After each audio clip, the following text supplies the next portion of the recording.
Hello, everyone, and welcome back to The Rundown, where we talk about 2A news and conservative views. I will be your host today, Craig DeLuz, coming at you from the West Coast, the left coast, behind the Iron Curtain, otherwise known as the Sierras. But as we all know, I do not do this program by myself. That's right. My name is Mike Piwowarski, coming to you live from the East Coast. That's the coast with the most, from the co-host with the most, here on The Rundown. 2A views, conservative news, and Craig, guess what day it is? Mike. What day is it, Mike? It's hump day. Hump day!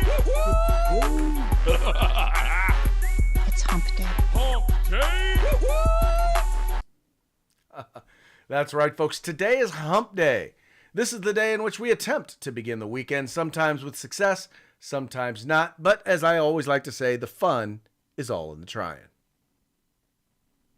Yeah, baby. Listen, I got a fun technique for you if you want to have want to start the weekend process, but you still have to work. I'm just going to give this to you. You take before you go home on a Tuesday, you get yourself one of them energy drinks that's mostly juice, right? Crack it just a little bit, then leave it there in the sun in the window before you go home for work. And you come back the next morning, you got yourself some fermented energy drink, if you know what I mean. Oh, you've never been deployed, have you? I've never what? Deployed? No, I've never been deployed. I've never been deployed. You've never been deployed. What old General Order 1 Alpha, no alcohol. Oh, yeah? Keep giving me juice drinks. Watch what happens. Okay, then. Well, I'll tell you what. I'll just have to take your word on that one, sir. Capri Suns were the best. Poke a little pinhole in the top. Right? Set them on the roof for a day up in the sun. You came back and you had yourself a nice Capri Sun. Oof.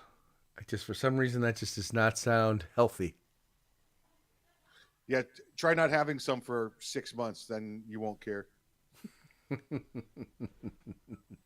Well, I'm sure there were other ways that people found to perhaps get a little alcohol here and there out to the, no?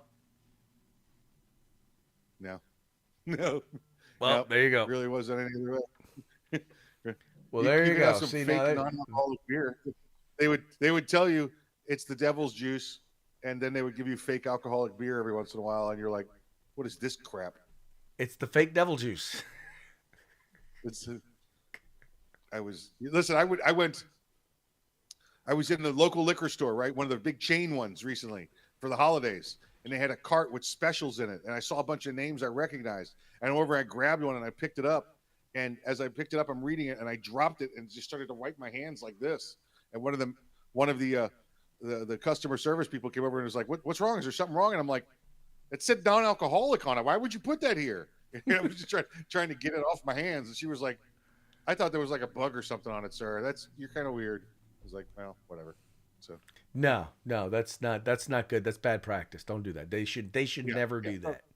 Do not mix alcohol and non-alcoholic stuff.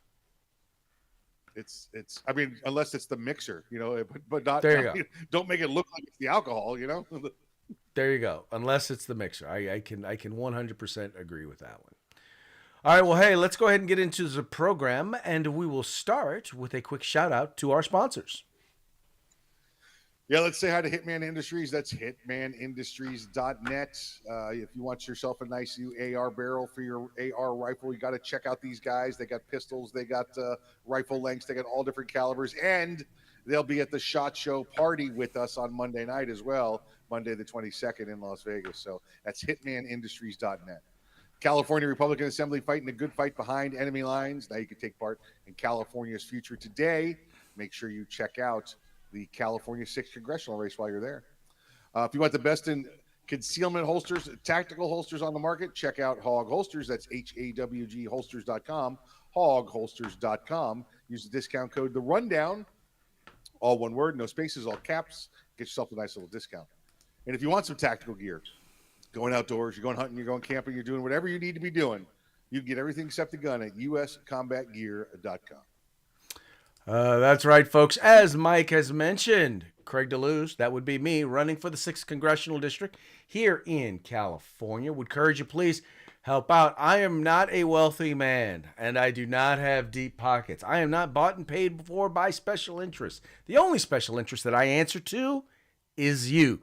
So I need your help. Folks, running for office ain't free, so I want to encourage you, go to CraigDeLuz.com. Tell you what, right now we're raising money to buy some of those yard signs, some of the, the little ones, but also the big ones that we're going to have like at various different places throughout the district. So we'd like to encourage you, go there, donate a few bucks, a few shekels. Just go ahead, just click right there on that little donate button, and bam, look at it, pop right up, and you can just give a little bit right there. You can give up to $3,300, but would encourage you, whatever amount you give, trust me, it will all be greatly appreciated. Finally, I want to make sure to remind you, please take a moment, visit our sponsors. Their links are in the description to this program. So all you got to do is click on the link, go to their website, check them out. If you like what you see, spend some money with them. It's really not that hard. Spend some money with them, and then make sure you let them know that it was the guys over at the Rundown that suggested you stop by. Craig, I just got an image in my head of your first week in DC, in Congress, sitting there at your table on a Wednesday with a little pouch of Capri Sun sitting in front of you. I just got that image. The problem is the temperature in the House chambers. It's going to be a little hard because it's hard to get it to where it needs to get to in order to have that desired effect you were referring to. Sure, but you'll bring the Capri Sun in with you when you come in. I mean, it's not like you can bring in a flask.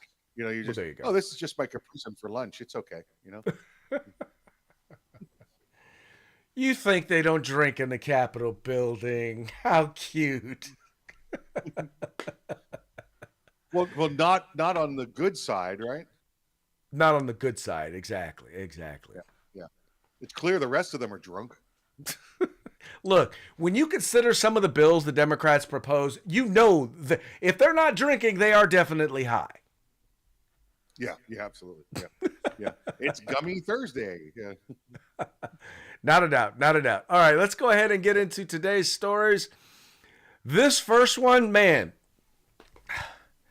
I don't want to say that I never thought we'd ever get to this point, because let's just be honest. It really hasn't mattered whether we've had a Republican administration or a Democrat administration. The national debt, right? I'm not talking about the deficit. The deficit is how much more we're spending than we're taking in, right? And at the end of each year, that however much more we've spent, that's added on to our national debt. And that national debt has gone up no matter whether we've had Republicans or whether we've had Democrats. It's slowed with some, but with some, it's in overdrive. And right now, folks, our national debt, the amount that we are spending over what we are bringing in, is growing astronomically and has hit a new record, $34 trillion. That's right, trillion with a T. And I'll tell you what, it's grown so fast that even the Associated Press, the left-wing media propaganda arm of the Biden administration, even they've had to admit, man, this is kind of crazy.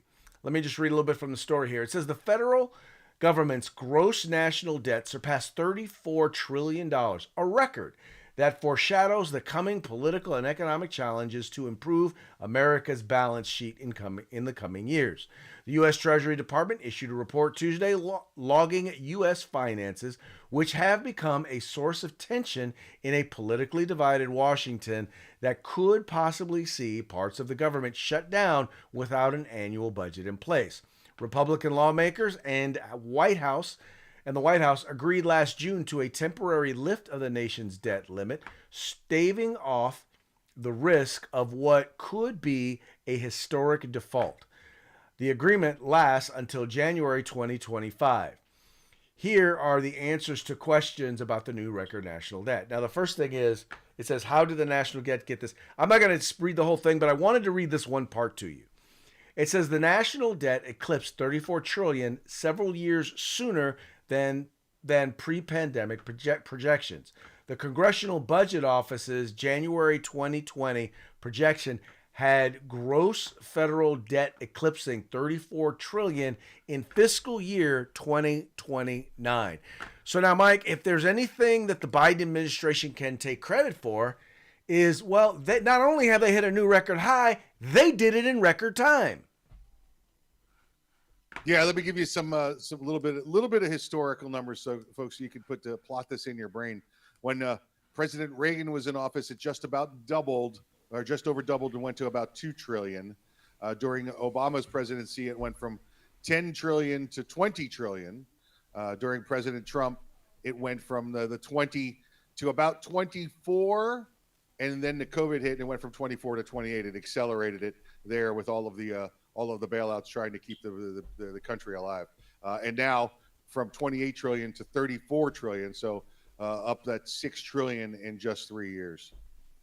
Yeah, it's now a lot of that. Once again, a lot of that you do look at COVID, but the problem was, number one, and I think that a lot of economists look now, and even I think there are many Republicans who acknowledge, because Republicans played a role in that during the COVID time as well.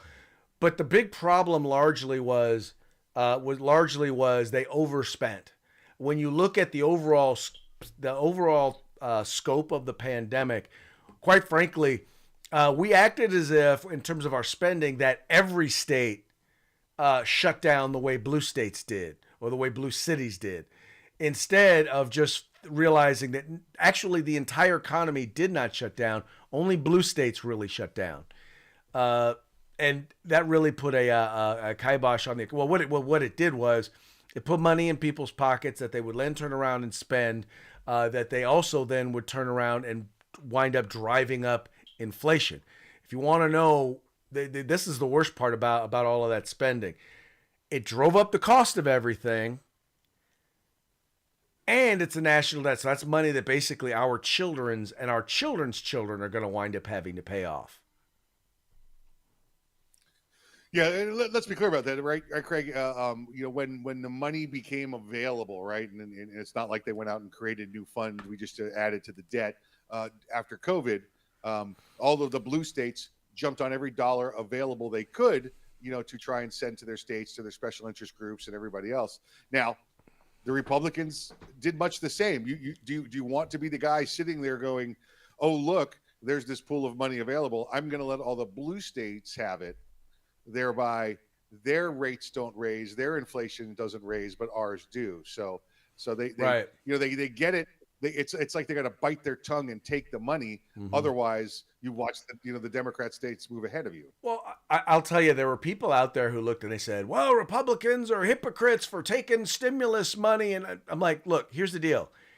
If you don't take it, let me just for those of you out there who didn't, let me just tell you something. That money did not just go back into the pool. That money got spent. That money is spent. They have spent it. You just didn't spend it. I used it, and I used it to make sure I used it to finance and take care of stuff with my business. I just realized that, look, no matter what is going to happen, me and my children are going to wind up having to pay this money back. We ought to see some benefit from it. And that, I think, is an important thing to note. Once the money is out there, once they've decided it's going to be spent and it's been passed, unless there is a way that you can completely turn around Congress like that, that money ain't coming back. That money's gone. That money's spent. And if you don't spend it, if you don't take it, it's going to go to some left-wing liberal cause, some group that you don't want it to go to, and that's who's going to wind up spending it. Yeah, and I didn't take it, Craig. Didn't take the stimmy money. Didn't take it. Didn't take them. It was one of those, you know what?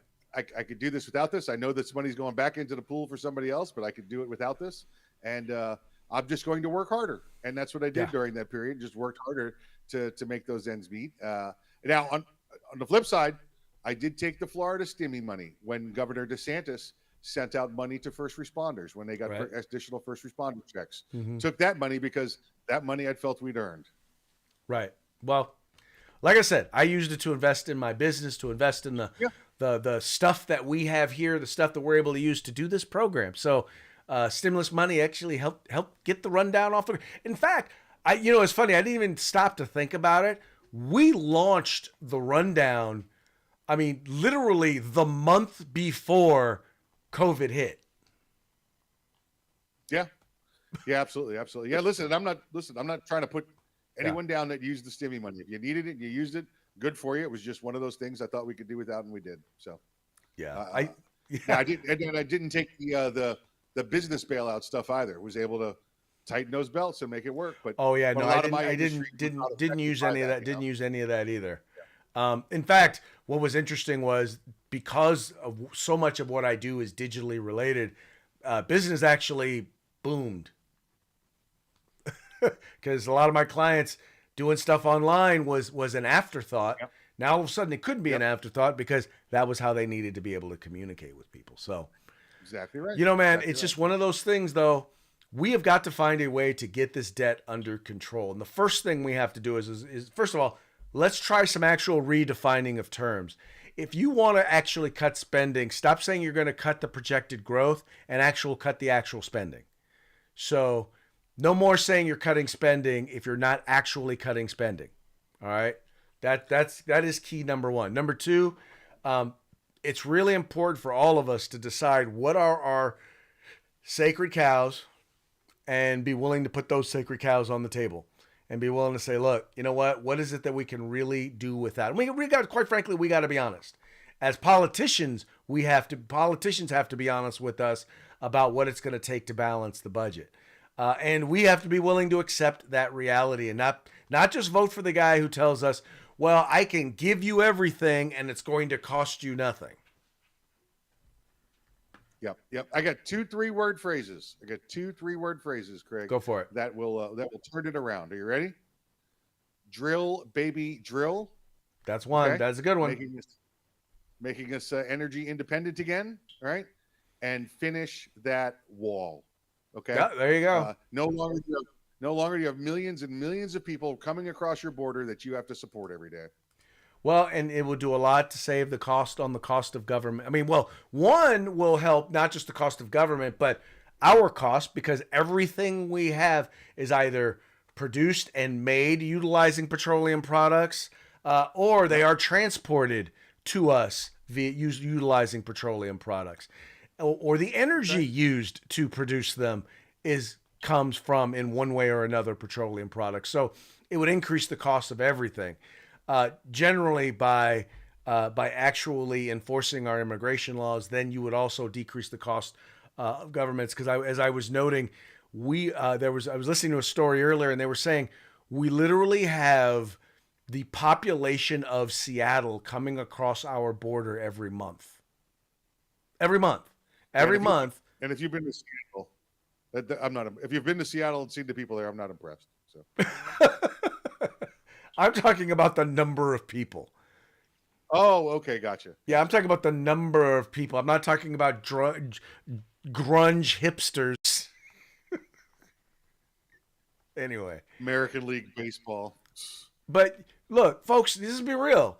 You cannot expect to be bringing that many people into your country on a monthly basis for Biden's going to be there for 4 years and not have it have an impact. People who are largely low skilled, low educated, low income, and may or may not speak English. And they are now being dispersed all throughout the country. Now, you don't think that's going to cause a cost in the rise of government? Of the stuff that all the government programs and whatnot, you don't think that's going to affect your tax dollars? That's going to grow the deficit? You don't think so? Really? Can you do me a favor? Can you ship me a little bit of what you've been smoking? That's it. Anyway, just If you saying. get all that extra cash on you, go on over to CraigDeLuz.com and get There you some go. of it there. There you go. Yeah, if you got all that extra cash, then go ahead and donate it. CraigDeLuz.com. Help me get elected to Congress so I make sure that you have even more to be able to spend. Anyway, moving right along. We've talked about this. So when we were on the air yesterday, the resignation came through. The Harvard president, Claudine Gay, she decided that she was going to resign. So she decided to resign. What's interesting about it is that apparently when it comes to all of this, the only person that really is at fault for any of this stuff, well, the only real victim, in all of this, is her. Let's read a little bit of the article. It says, Claudine Gay had faced mounting pressure to step down in recent weeks. In a letter announcing her resignation, she said it was in the best interests of the university for her to go. You think? It has been distressing to have doubt cast on my commitments to confronting hate and to upholding scholarly rigor, she said. This is not a decision I came to easily. Of course not, because it took you forever to do it. Indeed, it was difficult beyond words, Dr. Gay wrote, adding that her resignation would allow Harvard to focus on the institution rather than the individual. Now, what's funny about this, Mike, is you have people who are basically blaming, this commentator from MSNBC, I'm going to let you listen to what he has to say about this, and I think it'll give you the full context of what she and everyone on the left thinks about her having to resign. This afternoon, Harvard's first black president, a woman named Claudine Gay, resigned her position. The move comes after conservatives and Republicans have been telegraphing their goal to have her fired for weeks. Everything from a bad faith hearing on campus anti-Semitism to unfounded plagiarism charges were thrown at her. Among those delighting in news of Gay's resignation is New York Republican Congresswoman and Harvard alum Elise Stefanik. During the early December hearing, Stefanik questioned Gay, along with the presidents of the University of Pennsylvania and MIT, about how they would address anti-Semitism on campus in the wake of the Hamas attack on Israel. After Claudine Gay announced her resignation today, Stefanik tweeted in all caps, quote, "two down," referencing Penn President Elizabeth McGill's resignation in the days following the hearing. Elise Stefanik's bad faith investigation into campus anti-Semitism is undermined by her consistent support for anti-Semitic candidates. She backed Buffalo developer Carl Palladino for a House seat, despite audio of him saying that Adolf Hitler was, and I quote, "the kind of leader we need today." And Stefanik has also forcefully endorsed Donald Trump, a man who, as president of the United States, accused American Jews of being disloyal when they vote for Democrats, and who, as a candidate, has retweeted anti-Semitic memes and all but cites Mein Kampf at his 2024 campaign rallies.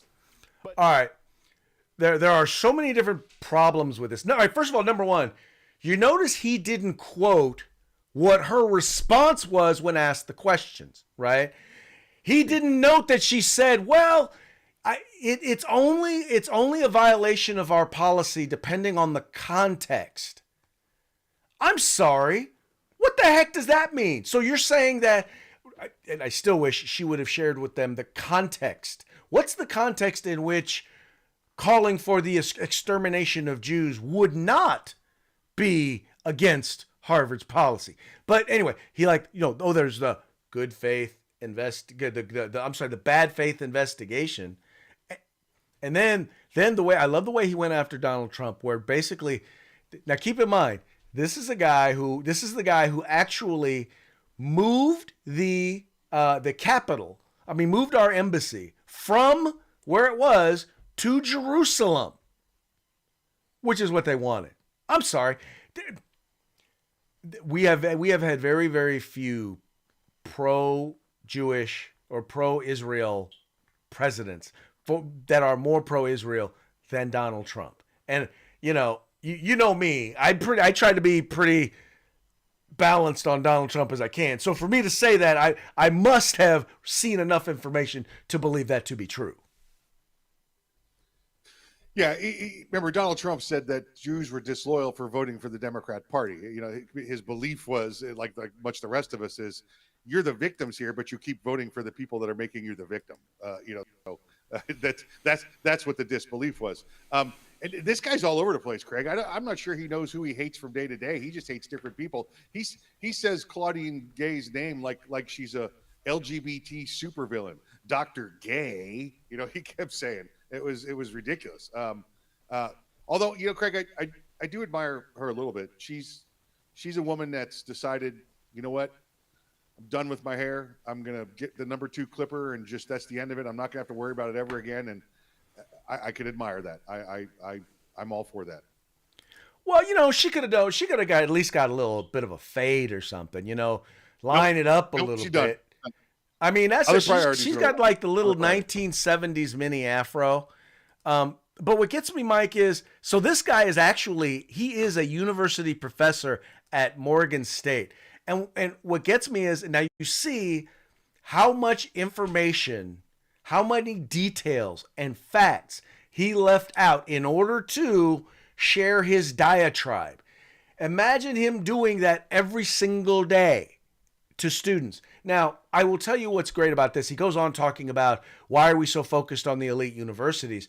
And my whole thing is, I think he's right. I think we need to realize this is happening at all universities. It's happening at state universities, at it's happening at private universities.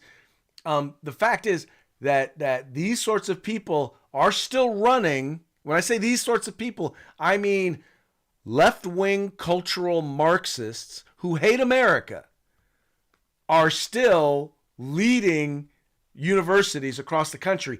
And there's still many of them are teaching at these universities, which, by the way, she still will be, earning her salary of $900,000 a year, almost $1 million a year, just to teach, at Harvard.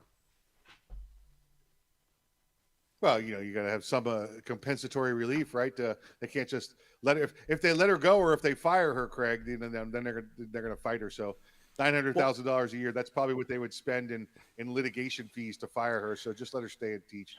We'll put her in charge of Actually, I teaching. think that's what they probably negotiated in order to get her to actually resign. Yeah. Because if that had been, let's be real. If that had been a white male conservative professor, they'd have been out on their butt before day one. The microphone would not have been turned off in the congressional hearing before they got fired. No, by the way, just to be clear, she was not let go because of what she said in Congress that day. It was literally just the almost 50 accusations. And by the way, you didn't have to go very far to actually see them outlined. She completely another. It is not. She is not accused. They are not. This is not a case of she was wrongfully accused or just accused. They weren't baseless. There's a lot of base to those accusations. Yeah, of her discrimination and her plagiarism. Yeah. I'm talking like Barry White level base. Damn, you're getting down there, ain't you? All right, wanted to give a quick note. Here we go. Gaston Glock, the namesake for the Glock firearms. He has passed away. He is dead at the age of 94. Pulling up the story right here. Gaston Glock, the man responsible for developing the namesake weapon, died on Wednesday at the age of 94. Glock developed the famous handgun in the 1980s when the Austrian military was looking for a new innovative weapon. Until then, the Glock company had made military knives and consumer goods, including curtain rods. Glock assembled a team of firearms experts and came up with the Glock 17, a lightweight semi-automatic gun largely made of plastic. The revolutionary design, with a frame made of high-strength nylon-based polymer and only the slide made of metal, beat several other companies' blueprints and secured his upstart outfit the contract. So, just wanted to note, as a person who is I for one happen to be a Glockaholic, just wanted to say it's a sad day for all those out there who enjoy Glocks. Yeah, listen, and the story's mostly right. It's got some nice little errors in it, but listen. Here's a guy who made e-tools, entrenching tools, canteens, and knives for the military, and then they decided they wanted a new handgun, so they sent a fax out to all of their distributors, all their manufacturers, and he got the fax. Wasn't supposed to go to him. but he got his people together and they created it. They were able to create such an innovative design for firearms because they had no clue how firearms work. They just got on a drawing board and said this will work, and they made one. So, and that was when he was 52 years old, by the way, Craig.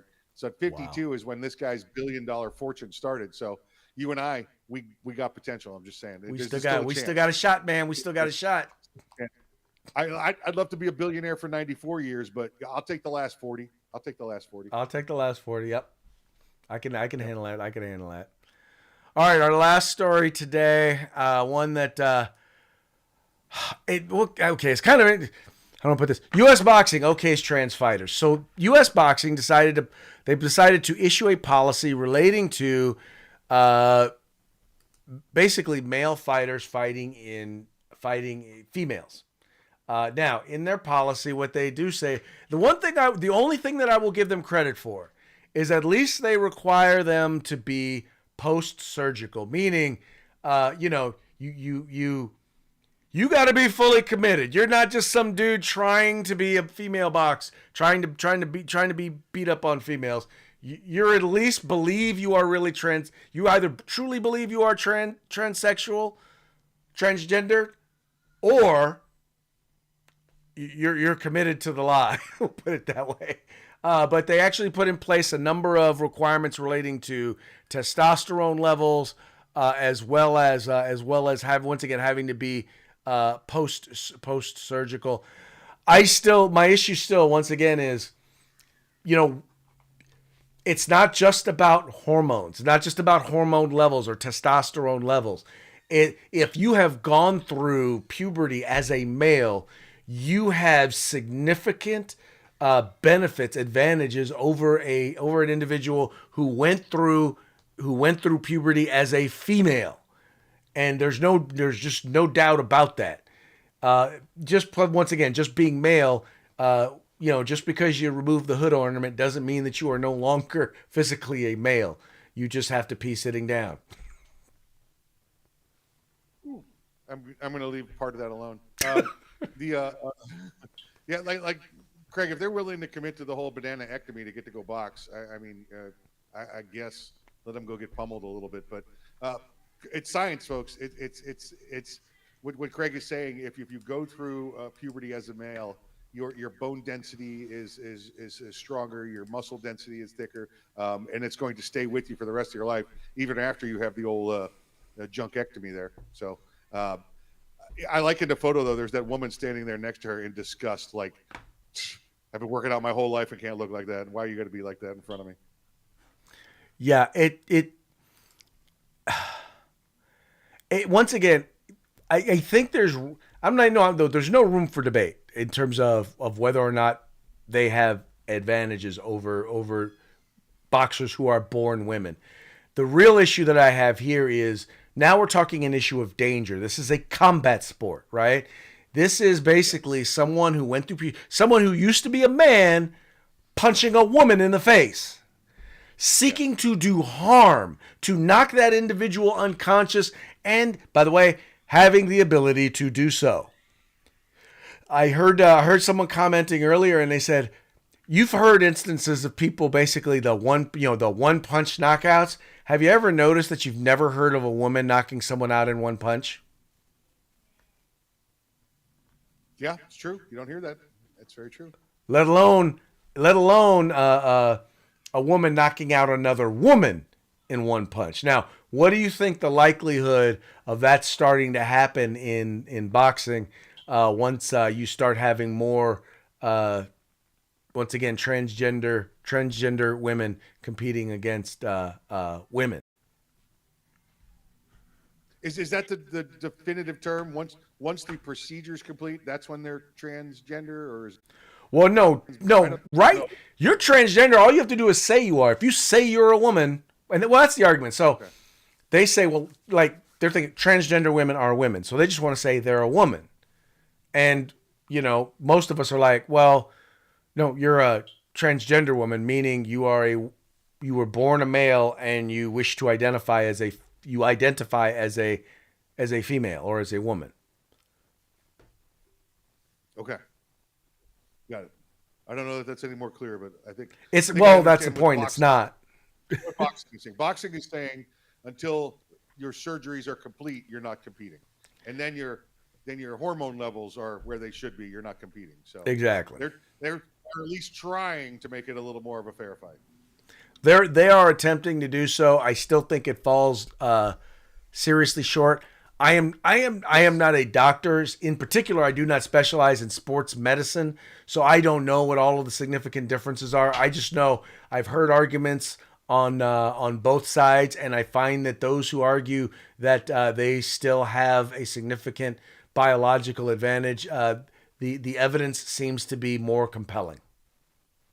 Seems like what they should do is set a new category for boxing and just let post-transoperative women fight other post-transoperative women.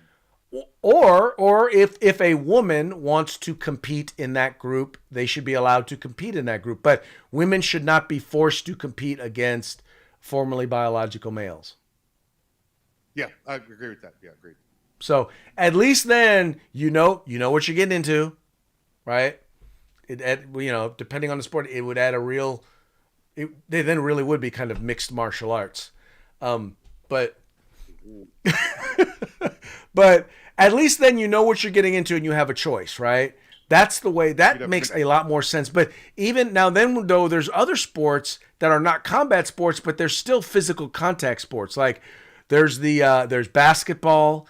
There's the where women contacting men. I mean, men contacting women can do damage. There was the instance where the volleyball, where the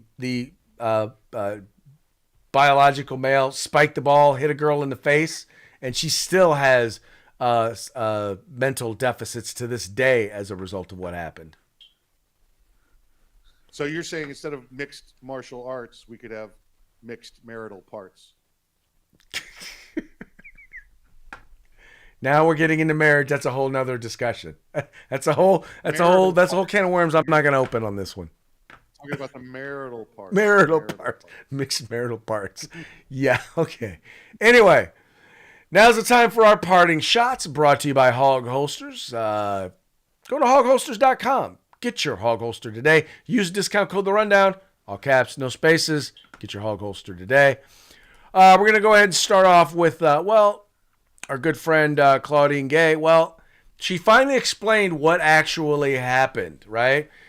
Coming to us from the Babylon Bee, Claudine Gay claims white supremacists went back in time and forced her to plagiarize at gunpoint. Because it's never her fault, right? It's always someone else's fault. Now she's saying it's Michael J. Fox's fault. Listen, now it's Michael J. Actually, it would be more Professor Brown, Doc Brown's. It would be more his fault. Yeah. He wore a white robe. I wonder if a hood came with that robe. Oh! There you go. You just ruined Back to the Future 4 for Back to the Future is white supremacy. White supremacy. Well, the Claudine Gay, by the way, because one of the reasons why she could not come out and support the idea of calling for the extermination of Jews, she said it would not be against policy. It's not a bad thing, depending on the context. Well, the context would be if you happen to be a leader of Hamas. As noted here, also in the Babylon Bee, tragic. Hamas loses 2 leaders in one day. She got some new glasses there. I see that. She's gone with the rounded glasses now. Yes. So, very nice. All right, now we also have a couple of firearms related parting shots here. We have this one right here. This is what looks like a wooden boy or a puppet boy, a clay boy anyway, talking to his dog. He says, "You're going to Grandma's today. The ATF are coming to talk about suppressors." There you go. Got to send Puppy away. You got to protect him. Can't have Puppy around the ATF. Cannot have Puppy around the ATF. I feel bad for them sometimes because they're like, how can we ever live down this meme? But it's yours. Own it. That's it. Here we have .308 caliber ammo made with recycled straws. Is that Greta Thunberg? Dare you? How dare How you? dare you? You've stolen my future.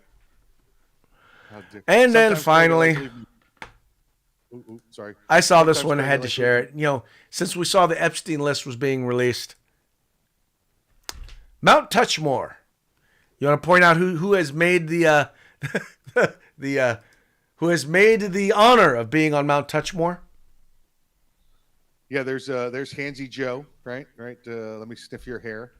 There's Epstein, the world's provider of underage children. Harvey Weinstein. You know, who said you want to be a movie star? Visit me at 2 a.m. You know, and then of course Clifford Huxtable, who was found to be not guilty of those crimes. Cliff Huxtable was found to be not guilty, but I do think that Bill Cosby was found guilty. You know who's missing from this? But then he was found not guilty. Yeah. You know who's missing from this? Governor Cuomo. Oh yeah. The Cuomo boy. He actually had to resign as a result of it. So, I didn't know that touching her on the butt was a bad thing. I didn't know. I didn't- Society's changing. Yeah. Anyway. All right, folks, we're right up against it, so we're going to go ahead and head on out. But before we do, let's give one last shout out to our sponsors. Yep, Hitman Industries, hitmanindustries.net. You can get AR rifle and pistol barrels at any length for any caliber you desire. Check out them now at hitmanindustries.net. California Republican Assembly fighting a good fight behind enemy lines. Check out California's 6th congressional race and contribute a few pesos there if you have the opportunity. And of course, if you want the best in tactical gear on the market, get on over to uscombatgear.com and get whatever you need. All right, folks, that's going to be it for today. We very much appreciate you tuning in. We appreciate you liking and sharing the program and encouraging your friends to do the same. We will be back tomorrow on Throat Punch Thursday. So until then, y'all have fun, stay safe, stay frosty.